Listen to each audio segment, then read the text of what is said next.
My goal here is simple. Funner for everyone. Hey, Jane, you having fun? Woo!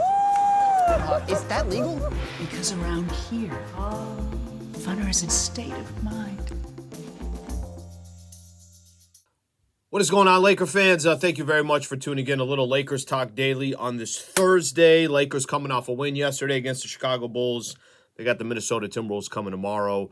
I said it before, I'll say it again. Please subscribe to the channel. We greatly appreciate if you can subscribe to the channel. ESPN LA is putting up a lot of content, and I'll continue to put up Lakers content. Shout out to Harris Resort SoCal, proud partner of Lakers Talk Daily. Find your funner state of mind with a visit to Harris Resort SoCal, voted best resort in funner California.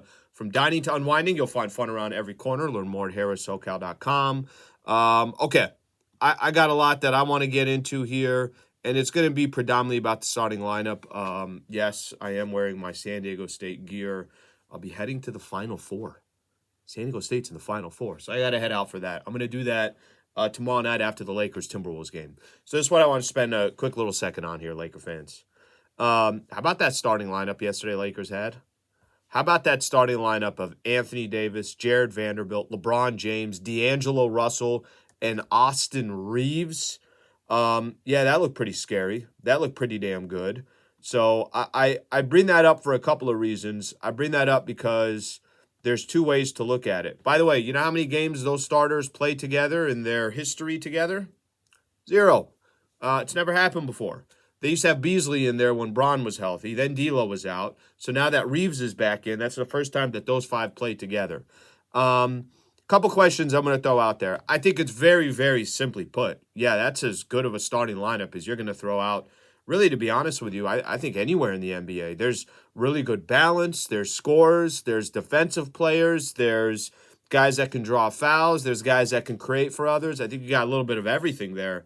But two things happened yesterday with that starting lineup. One, everybody was a plus. You had, I think D'Angelo Russell led the way with plus 35 in the plus minus, but Reaves was plus 28. Braun was plus 23. AD was plus 16. So all of them were pluses. They dominated. And AD had one of his big nights. He had the 38 and 10. LeBron had 25. Austin Reaves had 19. D'Angelo, nice balance, 17, 4, and 4. So they had enough scoring, they had enough offense, they had enough defense. They had everything yesterday. But this is the risk you run when you put basically your best 5 out there.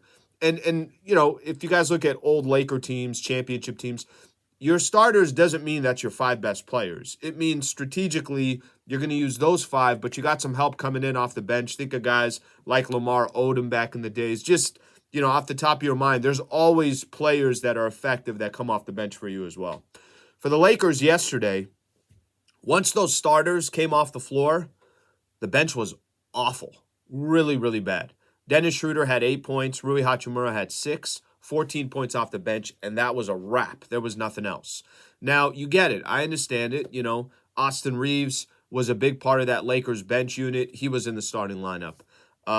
So you lose a big punch off the bench when Reaves ends up starting. Remember, they used to have Malik Beasley in the starting lineup. Beasley wasn't doing much.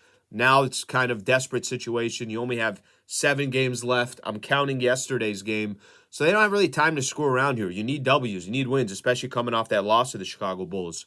So it's going to take an effect on your bench. How much is it going to take an effect? I'm not sure. Troy Brown Jr. didn't score yesterday. Dennis Schroeder was not efficient, 2 of 7. Rui put up 6 shots. He hit 3 buckets. Malik Beasley didn't hit a shot. Lonnie Walker only played 1 minute.